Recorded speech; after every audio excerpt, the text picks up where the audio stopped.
दाजीची height जास्त आहे म्हणून दाजीने दीदीच्या घरात हार तर घातला. आमच्या दीदीची हाईट कमी म्हणून काय म्हणे माहिती का, झुके का नाही, असं कसं चालेल दाजी, झुकावं तर लागल. डीजेवर नाचून झालं, आता नाही का लग्न लावायला जावं लागेल भाऊ. लग्नात येऊन जेवण आणि डीजेवर नाचून जमत नसतं भाऊ, त्यासाठी असं काम पण करावं लागतं. नवरदेव आणि नवरीची एंट्री होईल, चांगल्या चांगल्या क्लिप काढून घेतो भाऊ आता. अरे सगळं झालं पण ते गाणं म्हणायचं राहिलं की, बहारो फूल बरसावो मेरा महबूब. बस एवढं, ह्याच्या पुढे म्हणून ना व्हिडिओ बघायला सोडून देतो तुम्ही माझी. हा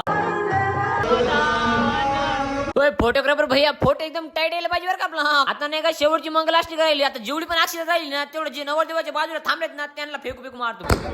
लग्नात डीजेवर नाचून झालं, जेवण करून झालं, लग्न पण झालं. आता तुम्ही काय करा, जर तुम्हाला आपला मिनी व्लॉग आवडला असेल ना तर व्हिडिओ लाईक आणि मला फॉलो करा. याच्या पुढे नाही का क्लिपला गाणं लावून टाकलंय, ते पण बघून जाऊ.